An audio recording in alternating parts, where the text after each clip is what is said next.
Everyone. तो plasma membrane में ही हमारा जो सबसे इम्पोर्टेंट टॉपिक है वो है फंक्शंस ऑफ प्लाज्मा मेम्ब्रेन। हमने ये लास्ट लेक्चर में इसलिए नहीं किया क्योंकि वीडियो बहुत ही लंबी खिंच जाती और ये अभी आपको केवल दिखाई दे रहे होंगे कि ये गिनती के 4-5 पॉइंट्स हैं, बट ऐसा नहीं है। ये काफी इंपॉर्टेंट पॉइंट्स हैं जो हमें फंक्शंस ऑफ प्लाज्मा मेम्ब्रेन में पढ़ने हैं और हमें इनकी डिटेल स्टडी करनी है। हमें केवल ऊपर ऊपर पॉइंट्स ही नहीं देखने, इसीलिए हमने इस इंपॉर्टेंट पॉइंट के लिए एक अलग वीडियो लेक्चर प्रिपेयर किया है। फंक्शंस ऑफ प्लाज्मा मेम्ब्रेन में हमारा जो पहला पॉइंट है वो है is helpful in cell recognition and cell signalling. हमारे यहाँ पे जो दो मेन पॉइंट्स हैं वो है cell recognition and cell signalling. Plasma membrane जो है सेल रिकॉग्निशन, यानी कि हमने बायोलॉजी से रिलेटेड चैप्टर्स अपने जूनियर क्लासेस में पढ़े हैं। हमने देखा था जो एक कॉमन एग्जांपल है फर्टिलाइजेशन का, कि अगर ह्यूमन एग है तो उसको ह्यूमन का ही स्पर्म जो है फर्टिलाइज कर सकता है। कोई दूसरा स्पर्म जो कि किसी और ऑर्गेनिज्म से बिलोंग करता है, ह्यूमन से नहीं करता है, वो उसको फर्टिलाइज नहीं कर सकता है। तो ऐसा क्यों है?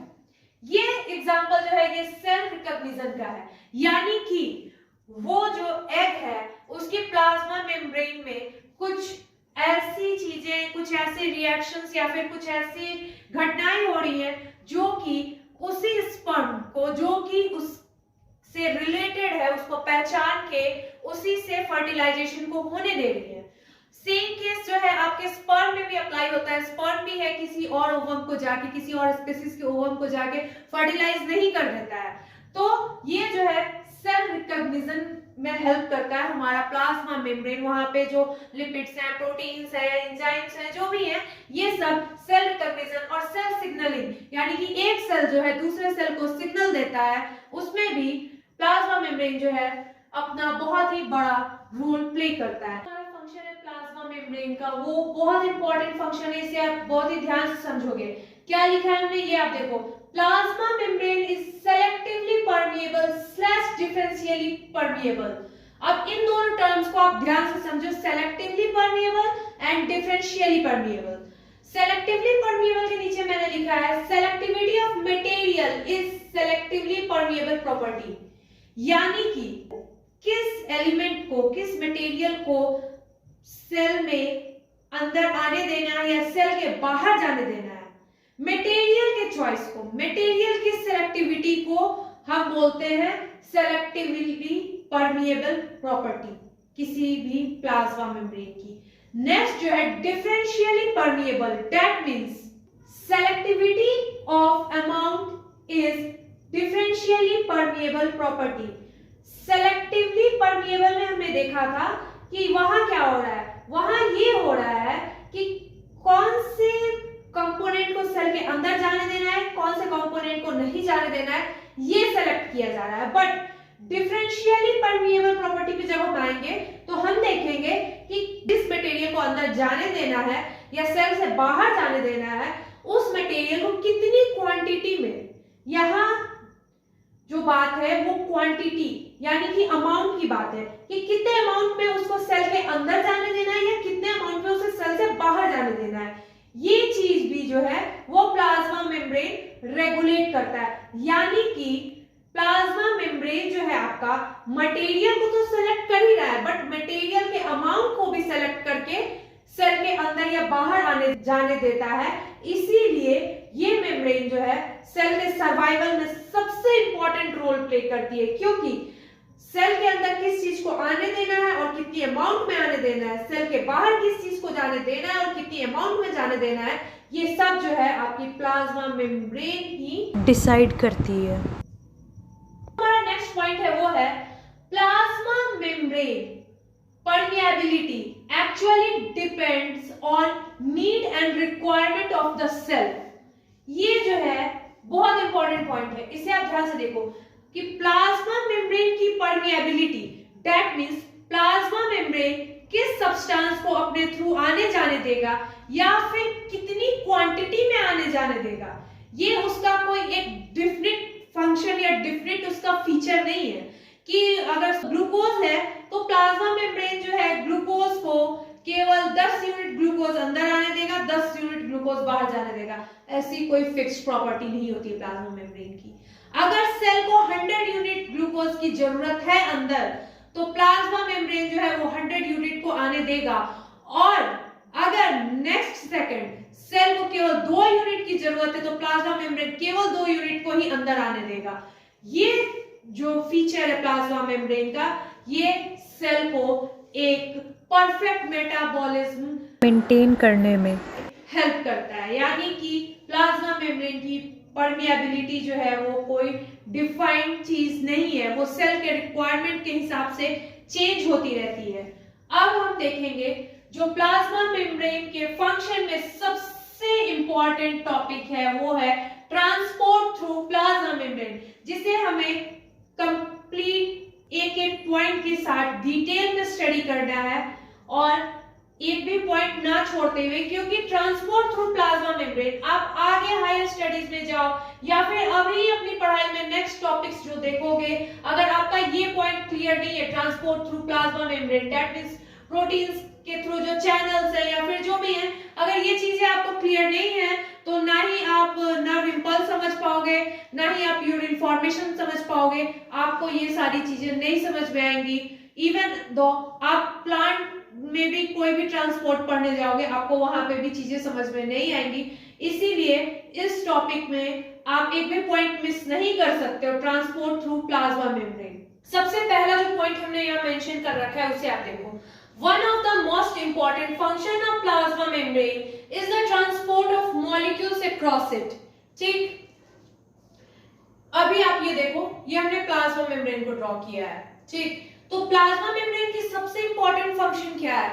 हमने ये देखा था कि यहाँ पे बहुत सारे एंजाइमेटिक रिएक्शंस होते हैं, यहाँ पे एटीपी जो है वो हाइड्रोलाइज होकर एनर्जी भी रिलीज करती है, बट ये सारे फंक्शंस है, सेल रिकॉग्निशन है, सेल सिग्नलिंग है, ये फंक्शंस है, बट सबसे मेन फंक्शन जो क्या है? सबसे मेन फंक्शन है इसके अक्रॉस मॉलिक्यूल्स का ट्रांसपोर्टेशन। अब वो जो ट्रांसपोर्टेशन है वो क्यों जरूरी है? अब आप देखो, हमारा प्लाज्मा मेम्ब्रेन जो है वो सेल को जो है आउटर एनवायरनमेंट से अलग करता है। ठीक, यानी आप यहाँ पे मान लो, यहाँ पे हमारा की तरफ आपका होता है साइटोप्लाज्म, यहाँ पे है आपका एक्स्ट्रा सेलुलर फ्लूइड, जिसे हम ECF से डिनोट करेंगे, that means extracellular fluid. Cell के बाहर का जो भी एनवायरनमेंट है ये है।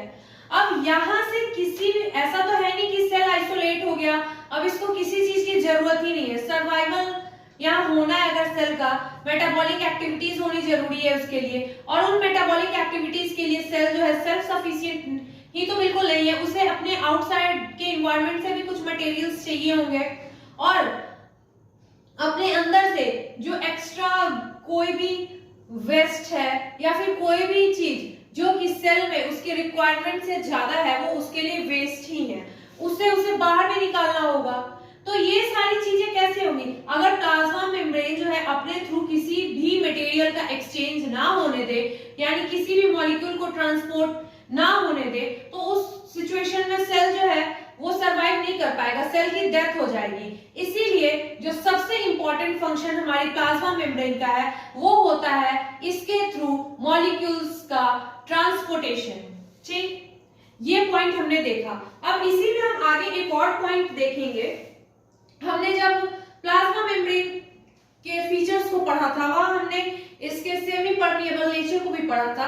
सेमी परमिएबल नेचर को हम यहाँ पे बहुत अच्छे से समझेंगे। हमारा नेक्स्ट पॉइंट जो है, the membrane is selectively permeable to some molecules present on either side of it. तो ये हमने जब पढ़ा था प्लाज्मा मेम्ब्रेन, तब हमने देखा था कि प्लाज्मा मेम्ब्रेन जो है वो हमारी सेमी परमिएबल है। यहाँ पे हमने जो पॉइंट अभी देखा है उस पॉइंट में हमने क्या देखा कि प्लाज्मा मेम्ब्रेन जो है हमारी, वो मेम्ब्रेन के अक्रॉस जो कुछ मॉलिक्यूल्स हैं उन मॉलिक्यूल्स के लिए सेलेक्टिवली परमिएबल भी होती है। उसके बाद जो हमारा दूसरा पॉइंट है वो है many molecules can move briefly across membrane without any requirement of energy. अब यहाँ पे इन्हें पॉइंट वाइज हम देखने से अच्छा इन्हें क्लासिफाई करके पढ़ेंगे ताकि हम आसानी से पढ़ सके। अब ये देखो, जो भी मॉलिक्यूल्स हैं ठीक, उन मॉलिक्यूल्स के बारे में देखते हैं। फर्स्ट हमारा जो है, या तो वो किसी भी मॉलिक्यूल का नेचर कैसा होगा, या तो वो न्यूट्रल होंगे, वो मॉलिक्यूल जो है वो गैस के मॉलिक्यूल भी हो सकते हैं, नॉन पोलर मॉलिक्यूल भी हो सकते हैं, उन्हें ही हम हाइड्रोफोबिक भी बोलते हैं, लिपिड सॉल्युबल भी हो सकते हैं। ठीक, तो इन टाइप्स ऑफ मॉलिक्यूल को हमने एक साइड अलग क्लासिफाई किया। ये सारे टाइप ऑफ मॉलिक्यूल्स जो हैं, ये हमारे प्लाज्मा मेम्ब्रेन को कैसे क्रॉस करेंगे, कौन सा मैकेनिज्म यहाँ लग रहा है, यहाँ एनर्जी लगेगी या नहीं लगेगी, ये सब हम देखेंगे। अब देखो, आप प्लाज्मा मेम्ब्रेन के अक्रॉस जब ट्रांसपोर्टेशन हो रहा है किसी भी मॉलिक्यूल का, तो वो क्या होगा, अंदर से बाहर की तरफ भी होगा, बाहर से अंदर की तरफ भी हो सकता है, दोनों तरफ होगा। ठीक, तो इन कैटेगरी में जो मॉलिक्यूल्स आते हैं उनके ट्रांसपोर्ट को हम देख रहे हैं प्लाज्मा मेम्ब्रेन के क्रॉस। ठीक, ये जो है, इस प्रोसेस को हम बोलेंगे डिफ्यूजन।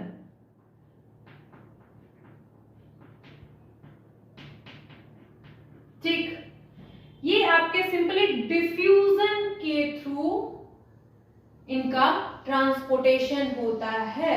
और डिफ्यूजन, ये डिफ्यूजन जो है वो कैसे होता है, ठीक, अंदर से बाहर या बाहर से अंदर की तरफ ये मॉलिक्यूल्स अगर जा रहे हैं तो ये डिफ्यूजन कैसे, ये डिफ्यूजन जो है आपका होता है हाई कॉन्सेंट्रेशन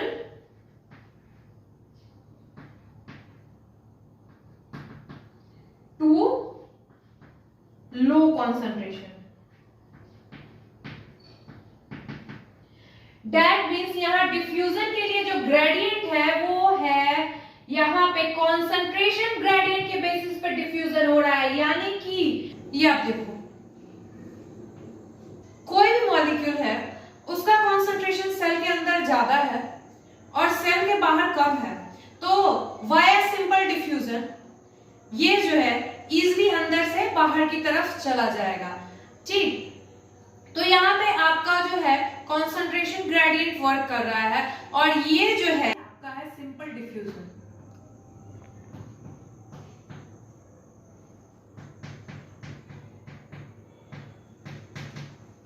और ये सिंपल डिफ्यूजन आपका हो रहा है, कॉन्सेंट्रेशन ग्रेडियंट यहाँ पे वर्क कर रहा है इसके लिए।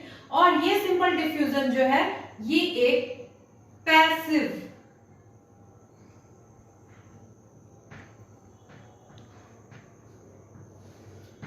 ट्रांसपोर्ट है।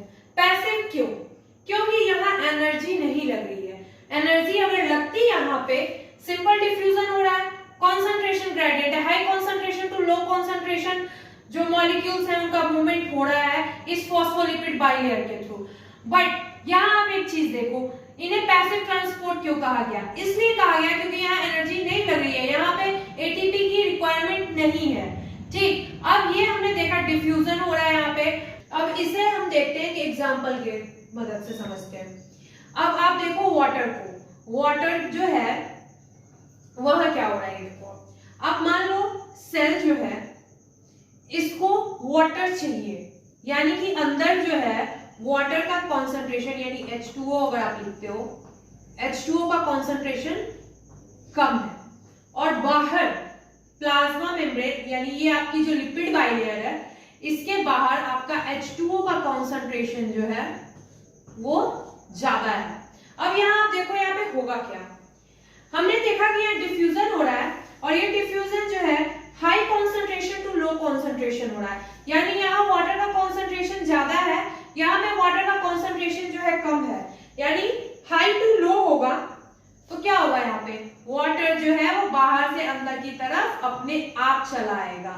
ठीक, और यहाँ पे क्योंकि ये पैसिव ट्रांसपोर्ट है, यहाँ पे एनर्जी की रिक्वायरमेंट नहीं है, बट वाटर की मूवमेंट को हम यहाँ पे एक अलग टर्म देते हैं, इसे हम बोलेंगे ऑस्मोसिस।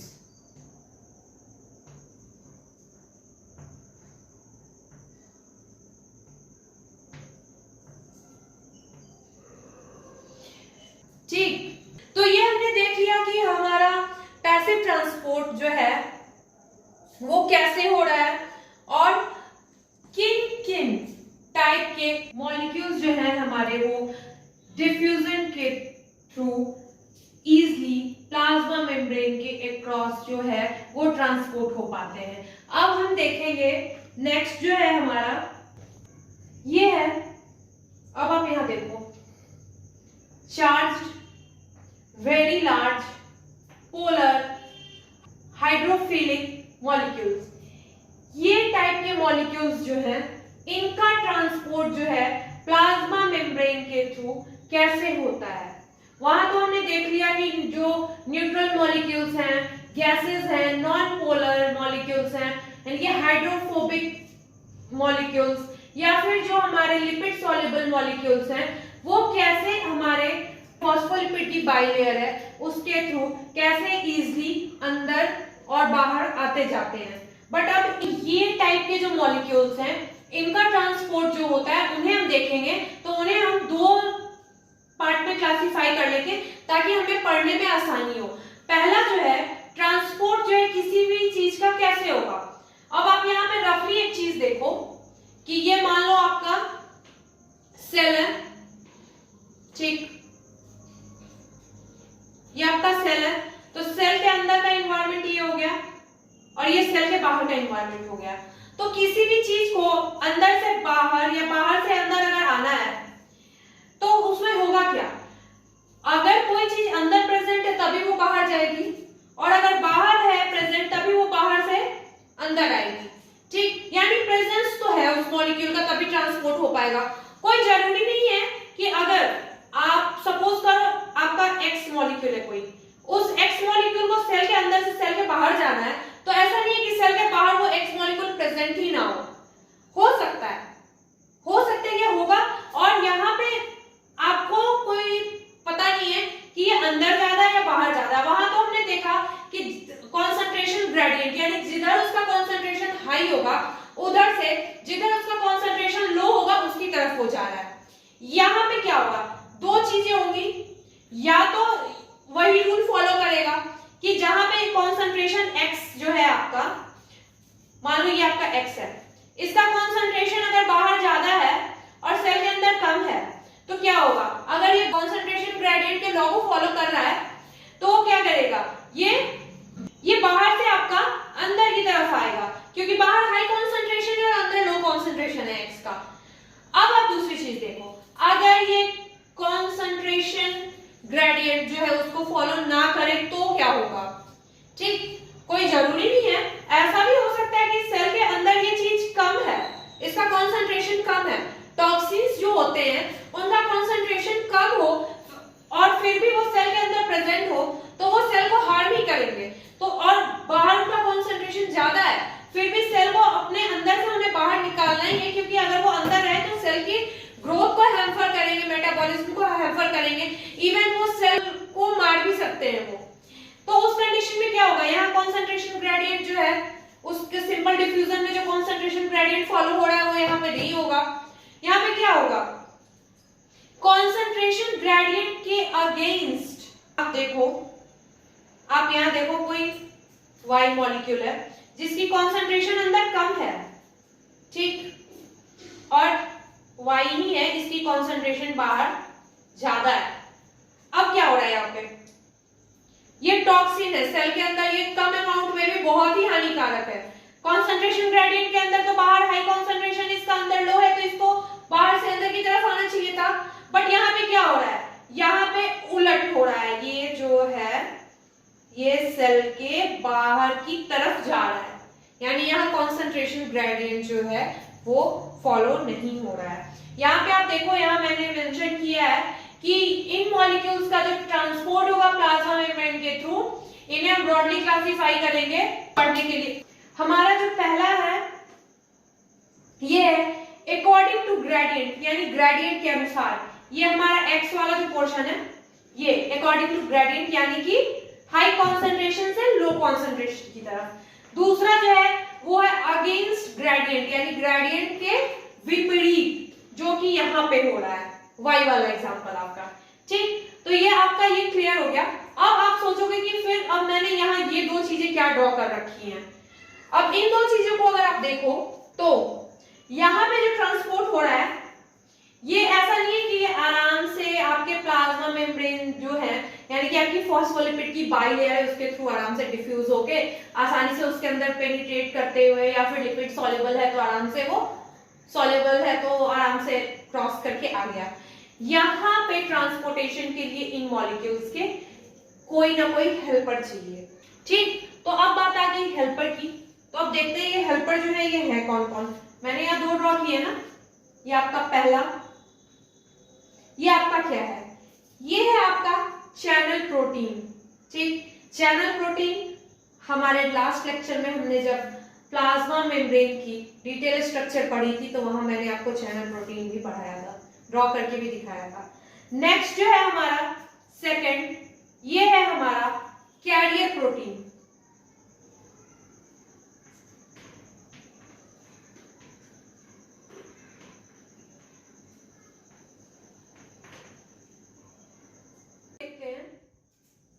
कि ये जो दोनों हेल्पर्स हैं हमारे चैनल प्रोटीन और कैरियर प्रोटीन, इनके फीचर्स को भी देख लेते हैं, क्योंकि इनके फीचर्स को भी हम समझ के रखेंगे तभी हम इनके थ्रू जो ट्रांसपोर्ट हो रहा है वो कैसे हो रहा है, क्या हो रहा है वो देखेंगे।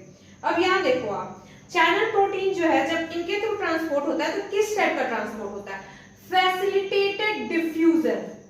ठीक, फैसिलिटेट सिंपल डिफ्यूजन, यानी उस डिफ्यूजन को किसी भी चीज की हेल्प नहीं चाहिए, कॉन्सेंट्रेशन ग्रेडियंट फॉर्म हो गया, वो आसानी से डिफ्यूज होके अपना जा रहे हैं। अब यहाँ में क्या है, अकॉर्डिंग टू कॉन्सेंट्रेशन ग्रेडियंट तो हो रहा है, ठीक, बट यहाँ पे एक हेल्पर भी तो लग रहा है ना। यहाँ बाहर हाई कॉन्सेंट्रेशन है, अंदर लो कॉन्सेंट्रेशन है, तो बाहर से अंदर आएगा, बट इसे एक हेल्पर चाहिए यानी चैनल प्रोटीन लगेगा यहाँ पे। अब ये जो है, अब ये आप देखो, यहाँ पे आप देख रहे हो कि अब एक हेल्पर लग रहा है, तो आपके दिमाग में आ रहा होगा कि भैया चलो यार हेल्पर लग रहा है, डेट मींस यहाँ एनर्जी भी लग रही होगी। नहीं, यहाँ एनर्जी नहीं लगेगी, ये आपका एक्टिव ट्रांसपोर्ट नहीं है, ये आपका पैसिव ट्रांसपोर्ट ही है।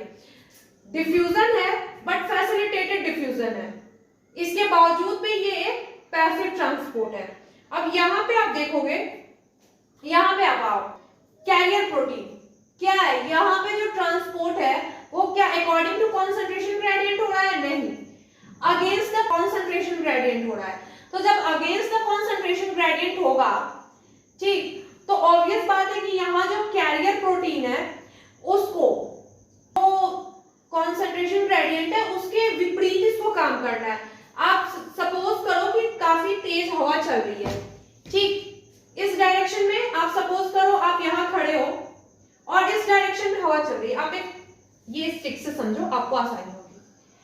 आप यहाँ खड़े हो, इस डायरेक्शन में हवा चल रही है, तो यानी यहाँ से यहाँ, ठीक, आपकी पीठ इधर है, आपका फेस जो है इधर है बोर्ड के साइड, ठीक, ऐसे हवा चल रही है और आप इस डायरेक्शन में बढ़ोगे, आपको कोई दिक्कत नहीं होगी, कोई प्रेशर, कोई फोर्स अगेंस्ट में कुछ भी महसूस नहीं होगा, मतलब आराम से चलने में आपको स्ट्रगल नहीं करना पड़ेगा, आप आराम से बढ़ जाओगे। बट अब आप क्या करो, हवा जो है ऐसे ही चल रही है, तेज हवा चल रही है काफी, अब आप फेस जो है अपना इधर कर लो, ठीक, और जो आपका बैक है, पीठ है, वो बोर्ड के साइड पे कर दो, हवा ऐसे आ रही है काफी तेजी से, आप ऐसे चलने की कोशिश करो, क्या होगा, क्या होगा, मतलब उसके अपोजिट डायरेक्शन में चलोगे, आपको काफी स्ट्रगल करना पड़ेगा, हो सकता है हवा काफी तेज हो तो आपको पीछे की तरफ ढकेल भी दे, यानी यहाँ आपको बहुत एनर्जी लगानी पड़ेगी।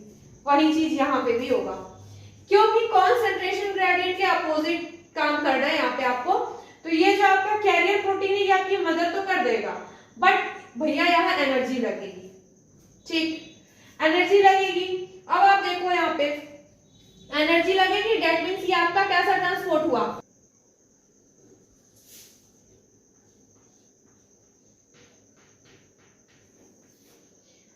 अगेंस्ट द कॉन्सेंट्रेशन ग्रेडियंट जब जाओगे तो ये आपका हो जाएगा एक्टिव ट्रांसपोर्ट, और ये आपके कैरियर प्रोटीन के हेल्प से होगा।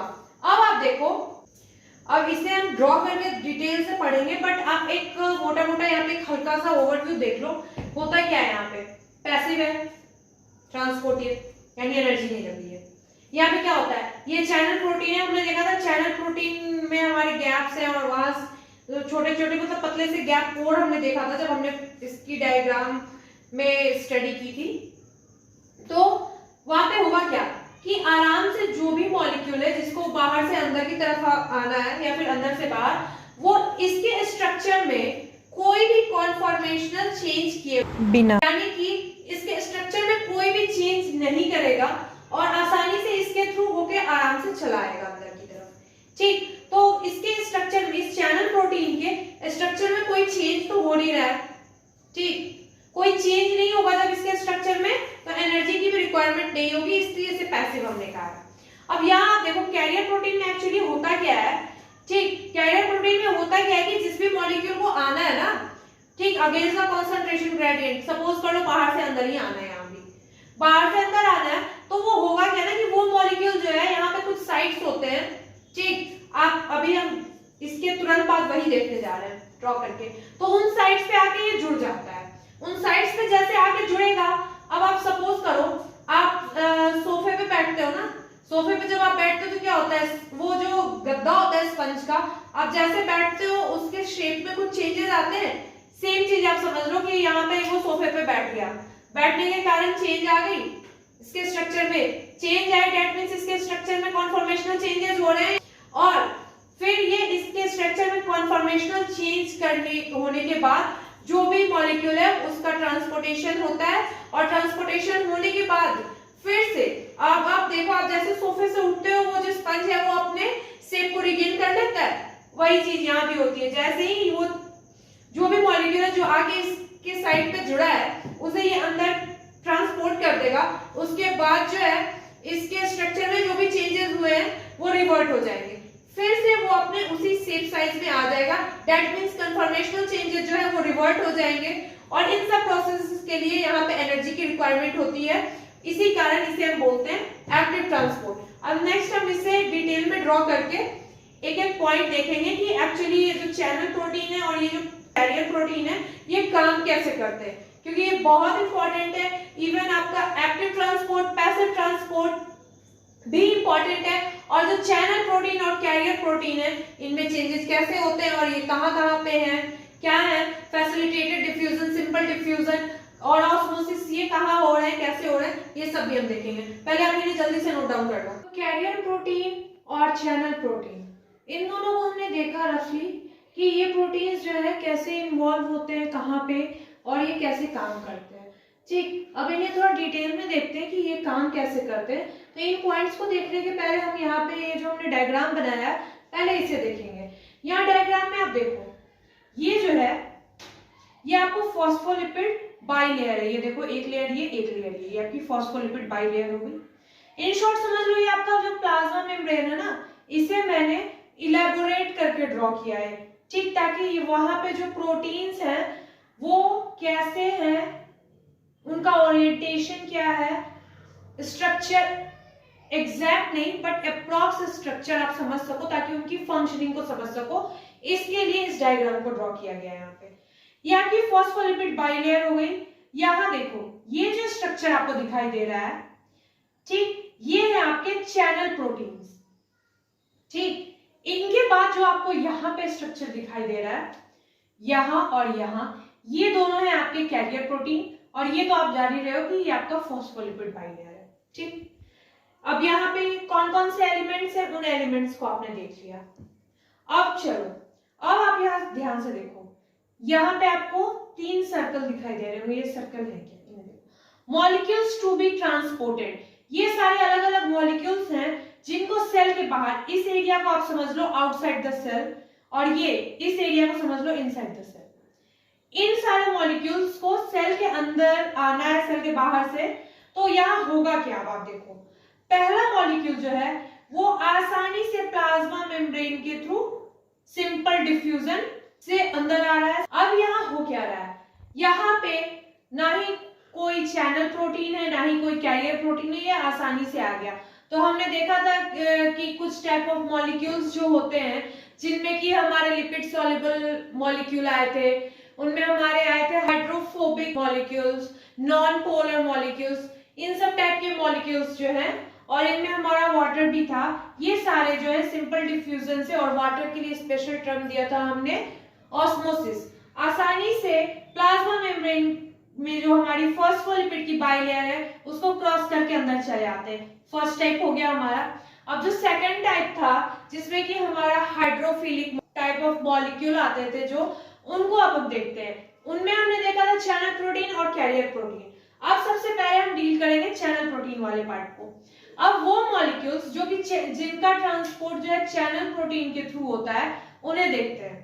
अब यहाँ पे हो क्या रहा है, ये जो आपका स्ट्रक्चर है ये आपके चैनल प्रोटीन को रिप्रेजेंट कर रहा है। चैनल प्रोटीन में हमने क्या देखा था, ये भी अकॉर्डिंग टू कॉन्सेंट्रेशन ग्रेडियंट ही काम करते हैं, यानी high concentration to low concentration movement होगा यहाँ भी, ठीक। बट यहाँ पे जो डिफ्यूजन है वो फैसिलिटेटेड डिफ्यूजन होगा। ये स्पेशल टर्म इसके लिए, फैसिलिटेटेड डिफ्यूजन। क्यों? क्योंकि इस डिफ्यूजन को ये आसानी से किसी प्लाज्मा मेम्ब्रेन के थ्रू आसानी से नहीं हो रहा है, फैसिलिटेट करना पड़ा है, यानी इसके लिए एक सहायक चाहिए, और वो सहायक, वो माध्यम जो है वो हमारा बन रहा है यहाँ पे चैनल प्रोटीन, ठीक। चैनल प्रोटीन के थ्रू ये यहाँ पे आएगा। अब यहाँ देखो आप, इससे चैनल प्रोटीन जो है हमारी, इसके स्ट्रक्चर में कोई चेंज वगैरह नहीं होगा। ये आप देखो, ये आप यहाँ जो हमने देखा था चैनल प्रोटीन, जब हमने प्लाज्मा मेम्ब्रेन के स्ट्रक्चर को देखा था, वहां पोर्स होते हैं, तो उन पोर्स या फिर उन चैनल्स के थ्रू आसानी से ये फैसिलिटेट होके अंदर आ जाते हैं। अब आप देखो तो यहाँ पे भी कोई एनर्जी आपकी नहीं लग रही है, ना ही यहाँ सिंपल डिफ्यूजन में एनर्जी लगी थी, ना ही यहाँ चैनल प्रोटीन के थ्रू जो फैसिलिटेटेड डिफ्यूजन हो रहा है उसमें कोई भी एनर्जी की रिक्वायरमेंट है। तो ये दोनों जो है क्लियरली पैसिव ट्रांसपोर्ट है। अब देखो आप देखो यहाँ पे इनके पॉइंट्स को भी देख लेते हैं, ठीक। इनके पॉइंट्स है, चैनल प्रोटीन का पहला पॉइंट है फैसिलिटेटेड डिफ्यूजन होता है इनके through, according to the concentration gradient होता है, पैसिव ट्रांसपोर्ट होता है, स्ट्रक्चरल चेंज नहीं होता है। इस पॉइंट को हमने यहाँ देखा है, यहाँ देखो आप, यहाँ हमने मेंशन किया है, no structural change is required. Transport के लिए स्ट्रक्चर में चेंज की कोई जरूरत नहीं है। चैनल प्रोटीन के स्ट्रक्चर में कोई चेंज नहीं हो रहा है, दैट मींस एनर्जी जो है वो भी नहीं लगेगी, hence no energy is required, और एनर्जी रिक्वायर्ड नहीं हो रही है, तो ये पैसिव ट्रांसपोर्ट है। अगर आपसे क्वेश्चन किया जाए कि चैनल प्रोटीन के द्वारा होने वाले ट्रांसपोर्ट को पैसिव ट्रांसपोर्ट क्यों कहते हैं, तो उसके आंसर में आप ये दोनों पॉइंट को मेंशन करोगे, क्योंकि इस ट्रांसपोर्ट के लिए जो चैनल प्रोटीन है उनके स्ट्रक्चर में किसी भी चेंज की रिक्वायरमेंट नहीं है, इसीलिए यहाँ एनर्जी की रिक्वायरमेंट भी नहीं है, और एनर्जी की रिक्वायरमेंट नहीं है, दैट मींस ये पैसिव ट्रांसपोर्ट है। अब हमारा सबसे इंपॉर्टेंट पॉइंट आता है कैरियर प्रोटीन। कैरियर प्रोटीन को बहुत अच्छे से समझना जरूरी है, क्योंकि कैरियर प्रोटीन को तो हम बोलते थे कि इनसे जो ट्रांसपोर्ट हो रहा है वहां एनर्जी की रिक्वायरमेंट है, तो ओवरऑल इसे एक्टिव ट्रांसपोर्ट बोलते हैं। बट इसका आधा पार्ट जो है वो पैसिव ट्रांसपोर्ट में आता है, और आधा पार्ट जो है वो एक्टिव ट्रांसपोर्ट में आता है। क्यों आता है अभी आपको क्लियर हो जाएगा। ये आप देख रहे हो यहाँ पे, ये है हमारा कैरियर प्रोटीन। इसके स्ट्रक्चर को आप ध्यान से देखो, ठीक।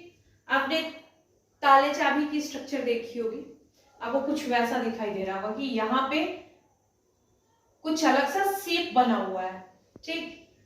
अब क्या होता है, जो मॉलिक्यूल यहाँ तो against the concentration gradient work हो रहा है, that means high concentration to low concentration ही, लो टू हाई मटेरियल का ट्रांसपोर्ट हो रहा है। तो यहाँ पे होगा क्या, अगेंस्ट द कंसंट्रेशन ग्रेडियंट जिस भी मॉलिक्यूल को यहाँ पे हम ये लेके चल रहे कि अंदर आना है, सेल के अंदर आना है, वो क्या होंगे, वो अपने स्पेसिफिक कैरियर प्रोटीन पे जाके बाइंड होंगे, और इनके बाइंड होते ही इसके स्ट्रक्चर में चेंज हो जाता है, ठीक। अब आप यहाँ ध्यान से देखो, यहाँ आपको ऐसा स्ट्रक्चर दिखाई दे रहा है, ये देखो आपको कुछ दूसरा ही स्ट्रक्चर दिखाई देगा।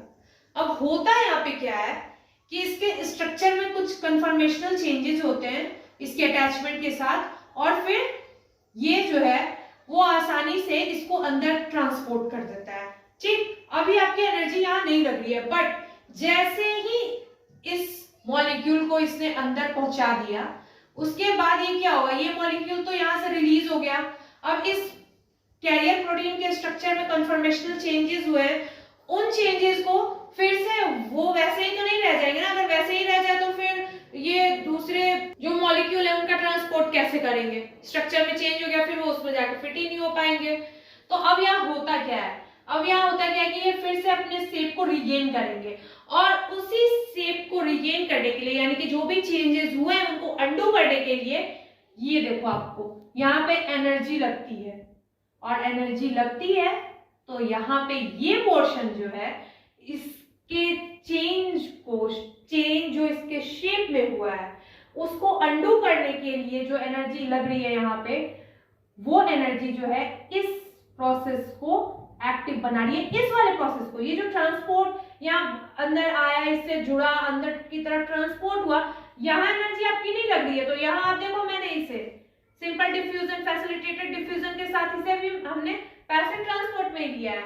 बट वहां पे जहां पे ट्रांसपोर्ट के बाद इसके शेप को रिगेन करने की बात हो रही है, चेंजेस को अंडू करने की बात हो रही है, वहां पे एनर्जी लग रही है और वो वाला पार्ट जो है आपका ये हो जाएगा एक्टिव ट्रांसपोर्ट। अब ये जो है ये वापस से अपने शेप पे आ जाएगा और फिर कोई ट्रांसपोर्ट अगर इसे करना है तो फिर वही प्रोसेस वहां पे लगेगा कि वो मॉलिक्यूल आएगा, उसके साथ जुड़ेगा, उसके शेप में कन्फॉर्मेशनल चेंजेस होंगी, फिर उसका ट्रांसपोर्टेशन अंदर की तरफ हो जाएगा, या फिर अंदर से बाहर करना है तो अंदर से बाहर की तरफ हो जाएगा, और फिर वहां पे उसके चेंजेस को अंडू करने के लिए एनर्जी की रिक्वायरमेंट होगी, और वो जो प्रोसेस है वो आपका एक्टिव ट्रांसपोर्ट कहलाएगा। तो अब शायद से ये चीजें आपको क्लियर हो गई होंगी कि कैरियर प्रोटीन के थ्रू जो ट्रांसपोर्ट होता है वो एक्टिव और पैसिव दोनों चीजें उसमें होती हैं।